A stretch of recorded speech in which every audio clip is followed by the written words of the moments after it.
नमस्कार दोस्तों, पिछले वीडियो में हमने राम मंदिर के बारे में कई नई चीज़ें जानी। आज हम लोग वहीं से कंटिन्यू करेंगे।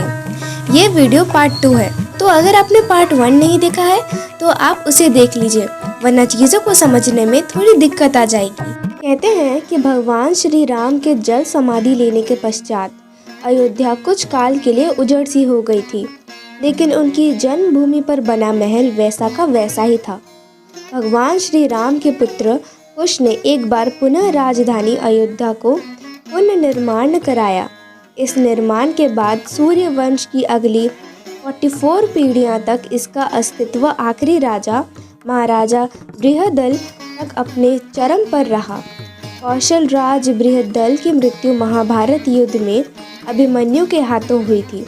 महाभारत के युद्ध के बाद अयोध्या उजड़ सी हो गई, मगर श्री राम जन्मभूमि का अस्तित्व फिर भी बना रहा। इतिहासकारों के अनुसार 600 ईसा पूर्व अयोध्या में एक महत्वपूर्ण व्यापार केंद्र था।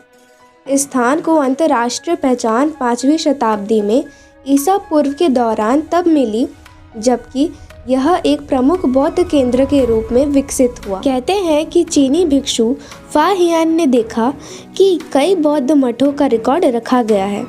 यहाँ पर 7वीं शताब्दी में चीनी यात्री हेनत्सांग आया था।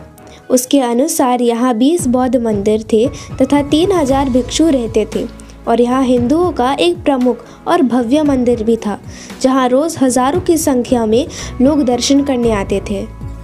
इसके बाद ईसा की 11वीं शताब्दी में कनौज नरेश जयचंद आया, तो उसने मंदिर पर सम्राट विक्रमादित्य की प्रशस्ति शिलालेख को उजाड़कर अपना नाम लिखवा दिया। पानीपत के युद्ध के बाद जयचंद का भी अंत हो गया। इसके बाद भारतवर्ष पर आक्रांताओं का आक्रमण और बढ़ गया।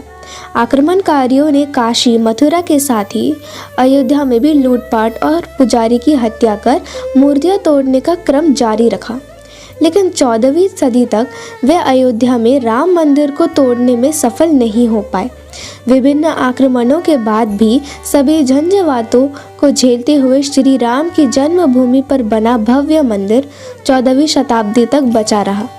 कहते हैं कि सिकंदर लोदी के शासनकाल के दौरान यह मंदिर मौजूद था। 14वीं शताब्दी में हिंदुस्तान पर मुगलों का अधिकार हो गया, और उसके बाद ही राम भूमि एवं अयोध्या को नष्ट करने के लिए कई अभियान चलाए गए। अंततः 1527 और 28 में इस भव्य मंदिर को तोड़ दिया गया और उसकी जगह बाबरी ढांचा खड़ा कर दिया गया। कहते हैं कि मुगल साम्राज्य के संस्थापक बाबर के एक सेनापति ने बिहार अभियान के समय अयोध्या में श्री राम के जन्म स्थान पर स्थित प्राचीन और भव्य मंदिर को तोड़कर एक मस्जिद बनाई थी। इतना सब कुछ होने के बावजूद भी हमारे अयोध्या में वही प्राचीन और भव्य मंदिर की पुनर्निर्माण हो रही है, और इसकी ओपनिंग डेट 24 जनवरी 2024 को है। और यह बात हम सनातनियों के लिए एक गर्व की बात है। तो बोलो जय श्री राम। आपको हमारी यह वीडियो कैसी लगी कमेंट करके ज़रूर बताइए, और हमारे चैनल को सब्सक्राइब करना न भूलें। धन्यवाद। हरे कृष्णा।